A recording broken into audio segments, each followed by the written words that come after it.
Hai semua, kembali lagi dengan saya Vini di sini. Gimana kabarnya? Semoga sehat semua. Kali ini kita akan bahas film bergenre drama komedi dari India berjudul PK yang dirilis tahun 2014. Film yang disutradarai oleh Rajkumar Hirani ini mengandung kontroversi dari sejumlah kalangan di India karena film ini dinilai mengandung unsur sara dalam hal agama. Tidak usah lama-lama lagi, langsung saja kita bahas cerita filmnya. Seperti biasa, pasang handfree, cari sandaran terbaik, nyalakan udut, dan intro.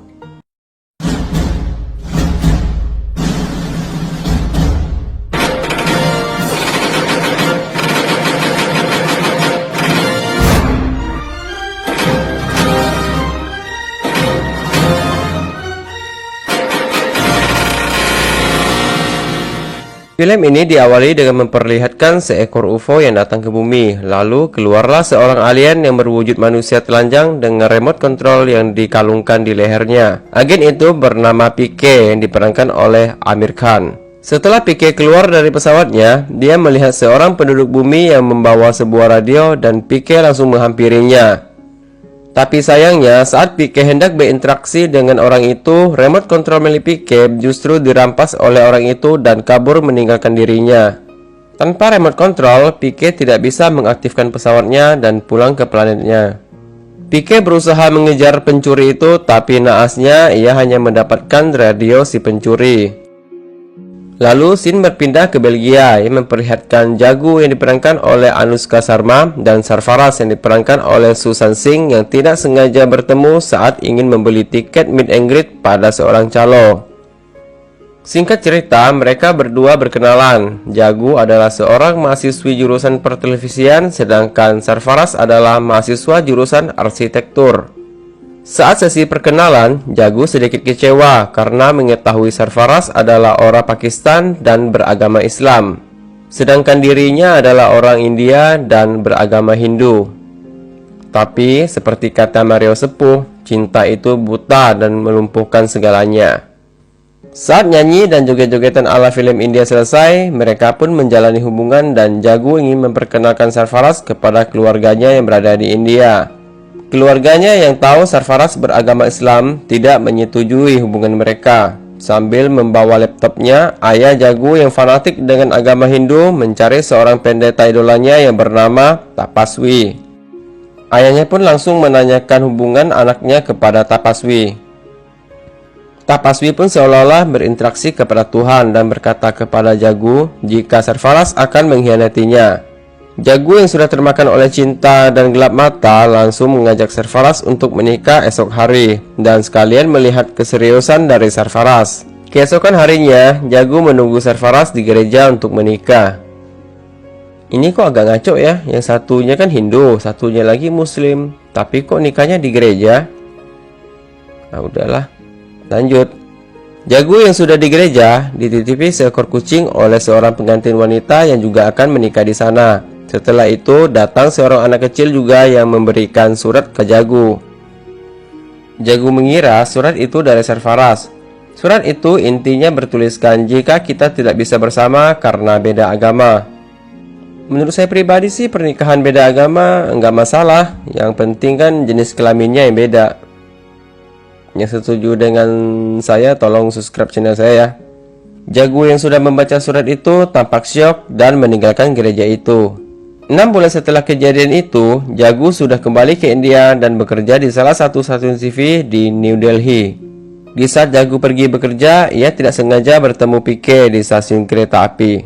Di sana, PK tampak aneh dengan memakai atribut semua agama. PK membagikan brosur bertuliskan mencari Tuhan yang hilang. Melihat keunikan PK, Jagu pun ingin meliputnya dan menjadikannya berita. Adegan pun berpindah ke Jagu yang sedang siaran. Saat itu, Jagu sedang menyiarkan tentang seekor anjing yang depresi dan ingin bunuh diri bernama Niku. Di tengah syuting, Jagu menghentikan siarannya karena merasa berita yang disiarnya adalah berita omong kosong dan tidak bermutu. Lalu Jagu menemui bosnya bernama Jerry dan menawarkan pada bosnya untuk meliput PK yang mencari Tuhan. Tapi Jerry menolaknya karena ia trauma pernah ditembak 3 kali di bagian bokongnya oleh pengikut Tapaswi saat ia meliput program berita tentang agama Tapaswi. Singkat cerita, Jagu bertemu kembali dengan PK di sebuah kuil. Tampak di sana, Pike sedang mengambil uang di kotak amal di kuil tersebut. Pike yang kepergok ingin mengambil uang di kotak amal diteriaki maling oleh pendeta di sana. Jagu langsung menyelamatkan dia dengan cara memasukkan dompetnya ke kotak amal itu, dan dia berbohong kepada pendeta jika Pike ingin mengambilkan dompetnya yang tak sengaja jatuh ke dalam kotak amal di sana. Setelah masalah itu selesai, Pike ditanya oleh Jagu, "Kenapa kau melakukan itu?" Pike pun menjawab jika ia telah membayar Tuhan di kotak amal itu, tapi Tuhan tidak menolongnya. Akhirnya ia ingin mengambil uangnya kembali karena merasa Tuhan telah membohongi dirinya.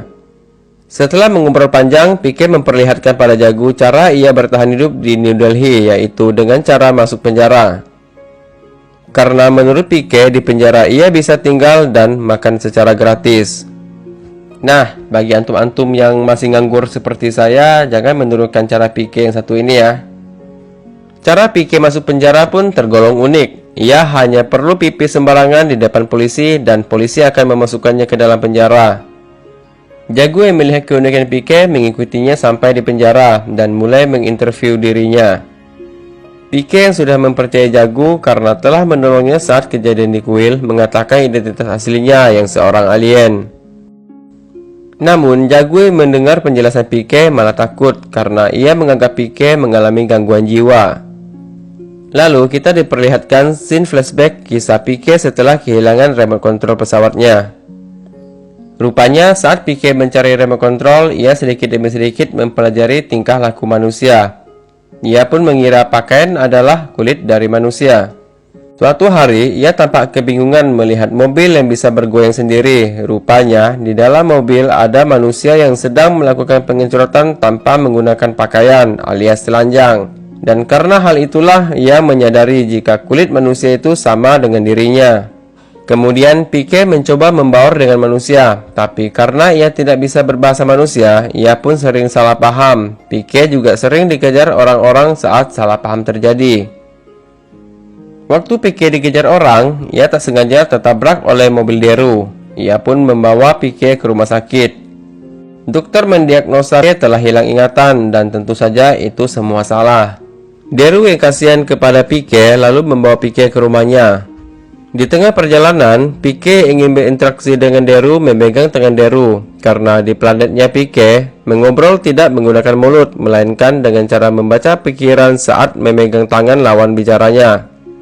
Deru merasa jijik dan mengira Pike sedang birahi.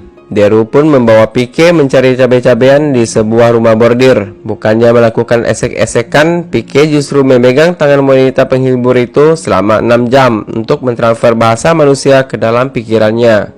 Keesokan harinya, setelah Pike bisa berbicara untuk pertama kalinya, dia pun menceritakan kepada Deru tentang remote controlnya yang telah dicuri oleh seseorang. Deru mengatakan jika barang itu sangat berharga, bisa dipastikan barang itu sudah dijual pencuri itu ke New Delhi. Dan akhirnya Pike pun berangkat ke New Delhi. Sesampai di New Delhi, Pike langsung menanyakan kepada orang-orang di sana tentang remote-nya yang sudah dicuri. Tapi orang-orang di sana jawabannya selalu sama, yaitu hanya Tuhan yang tahu. Jangan pelitlah bang. Kasih tahu napa sih jawaban orang-orang itu. Maksud saya tuh jawaban dari orang-orang itu ya hanya Tuhan yang tahu. Kenapa tanya Tuhan lagi bang? Abang Stop. Bisa panjang kali lebar nih mbak kalau diterusin pembicaraannya. Bisa-bisa pembahasan filmnya nggak akan bisa selesai-selesai mbak. Lanjut, Becky pun bertanya-tanya siapakah Tuhan itu. Kenapa semua orang menyebut-nyebut namanya? Apakah Tuhan benar bisa menemukan remote controlnya? Becky pun memutuskan ke sebuah kuil untuk mengetahui siapa Tuhan itu. Di kuil itu, ia bertemu dengan seorang penjual patung dewa-dewa. Penjual patung itu menyuruh Pike membeli sesembahan untuk diberikan kepada Tuhan. Dan penjual itu juga menyuruh Pike memasukkan uang ke kotak amal agar urusannya cepat selesai. Pike pun mengikuti arahan dari si penjual patung. Tapi, Pike merasa Tuhan belum menyelesaikan urusannya, padahal ia sudah membayar. Merasa dibohongi, Pike pun melaporkan Tuhan ke polisi. Anjir. Polisi yang mendengar Polisi yang mendengar pengaduan Anjir, Tuhan dilaporin ke polisi, bangsat. Dah, lanjut dah. Polisi yang mendengar pengaduan Pike langsung memukul kepala Pike. Polisi itu mengira Pike sedang mabuk.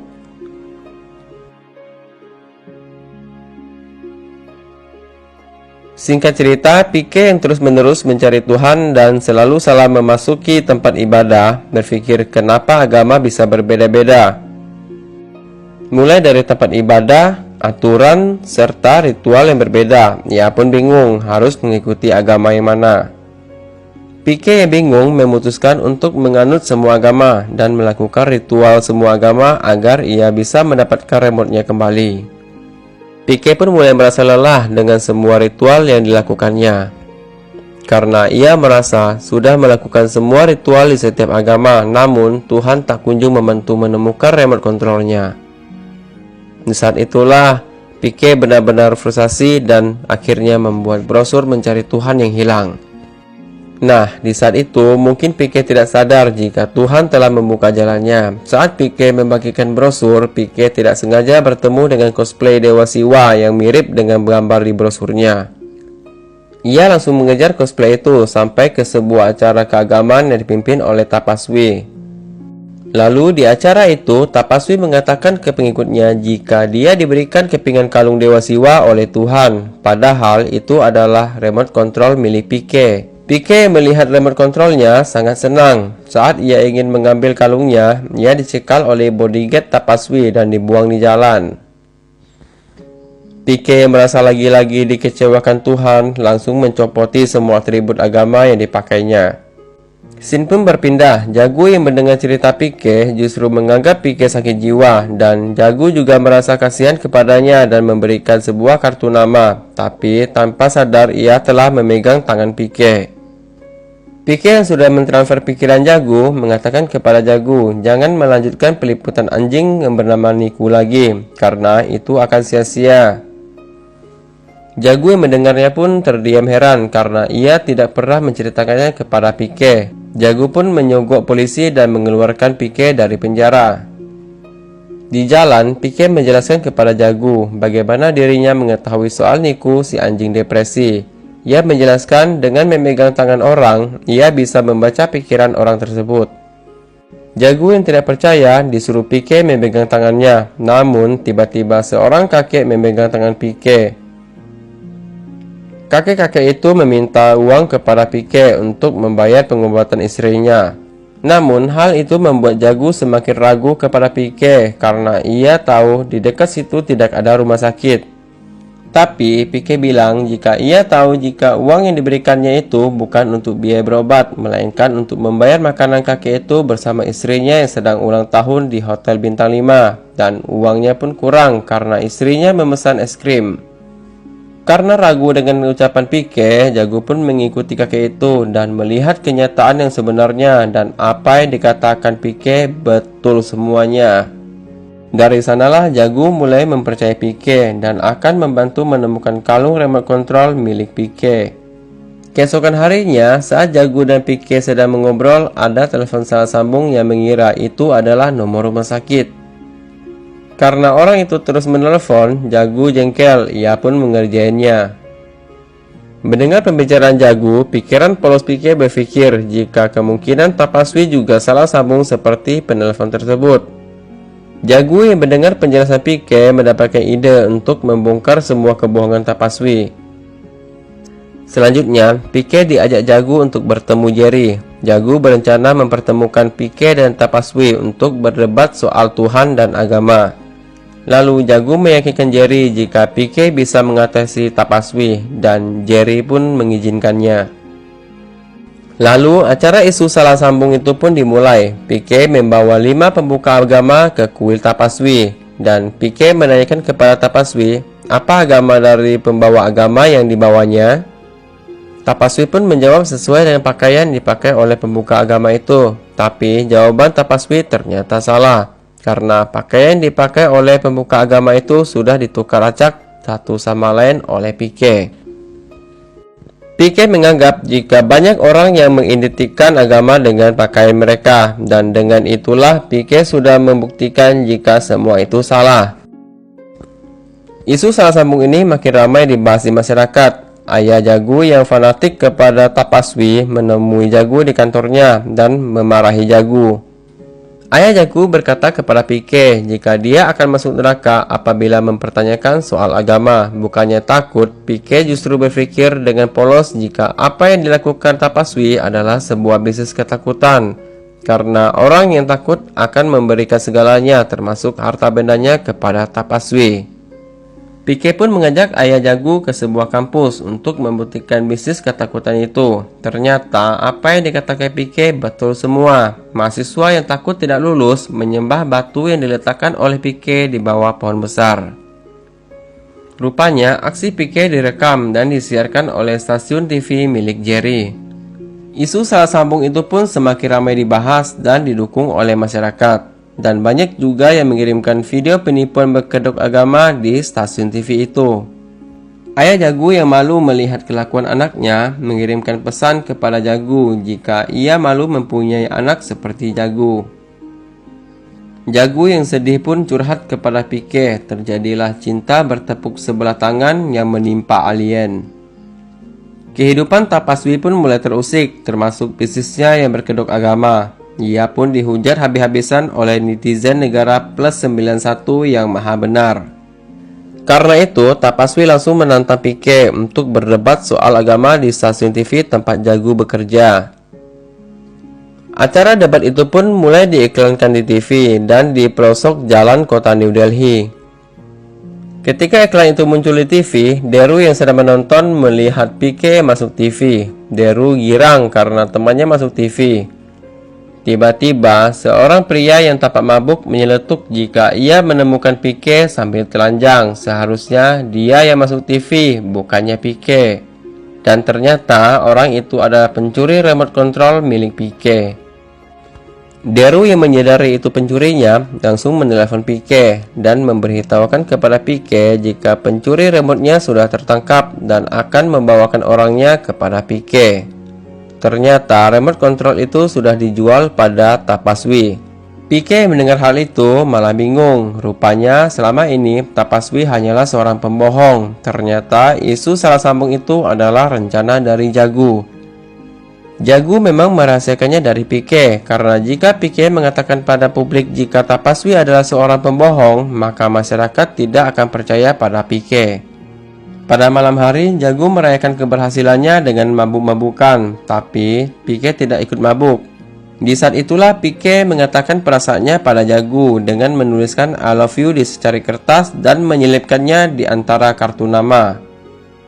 Pique pun menyuruh Jagu untuk memberikan nama yang cocok untuk dirinya karena Pique bukanlah namanya.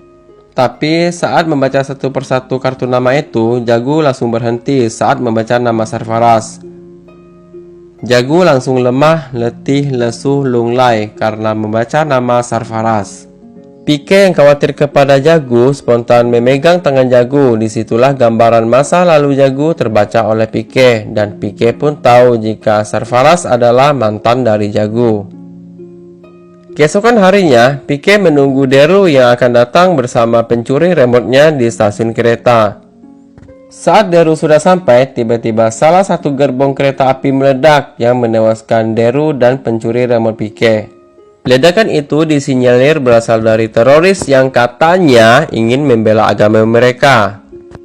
Meskipun Pique sedang sedih karena kehilangan teman pertamanya di bumi, Pique tetap berangkat ke acara debat itu walaupun sudah dicegah oleh Jagu. Kemudian, acara debat itu pun dimulai. Awalnya, Tapaswi mendominasi acara debat tersebut dengan perkataannya. Namun, perkataan Tapaswi dibalas oleh Pique.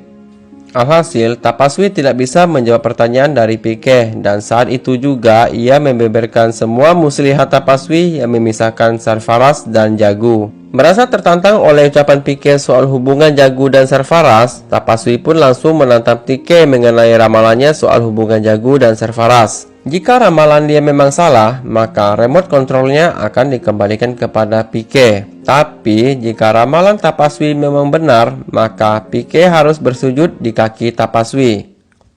Awalnya, Jagu merasa ragu dengan semua itu, tapi Pique meyakinkan Jagu jika Sarfaraz tidak mengkhianatinya karena surat yang diterima Jagu sebetulnya bukan surat dari Sarfaraz.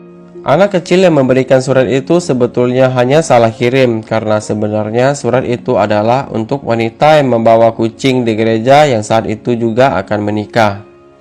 Tapi karena Jagu dititipkan kucing oleh wanita itu, anak itu justru memberikan surat itu kepada Jagu. Jagu yang sudah terintimidasi oleh ramalan Tapaswi dari awal mengira jika surat itu memang dari Sarfaraz.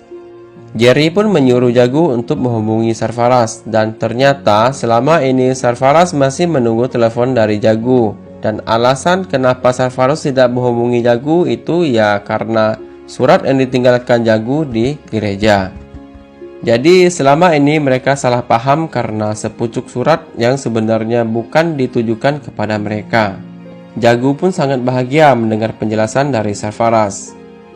Scene pun berpindah yang memperlihatkan Jagu yang mengantar Pique ke tempat ia pertama kali mendarat di bumi dengan bis. Saat turun dari bis, koper Pique berisi baterai remote ketinggalan di bis. Waktu Pique mengejar bis itu, Jagu pun memutar rekaman radio milik Pique dan mendapati kenyataan jika Pique ternyata hanya merekam suaranya saja. Itu berarti Pique ternyata menyukai dirinya tanpa pernah mengatakannya. Lalu, Pique pun dijemput oleh pesawat luar angkasa miliknya.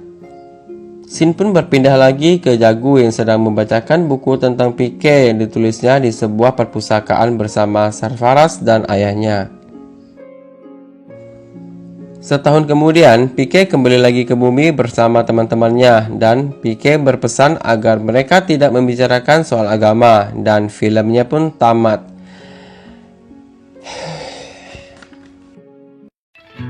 Aduh, akhirnya selesai juga ya teman-teman. Gila, ini film durasinya hampir 3 jam loh. Tapi dari seluruh alur ceritanya sih, film ini banyak menyelipkan unsur-unsur positifnya juga ya dalam hal agama. Contohnya itu, jangan memanfaatkan agama untuk keuntungan pribadi. Tapi ingatlah, sila pertama Pancasila negara kita yaitu ketuhanan yang Maha Esa. Anjir, tumben kali ini gua waras. Ya udah, sampai di sini dulu ya video kali ini teman-teman. Terima kasih sudah menonton video ini sampai habis dan bye bye.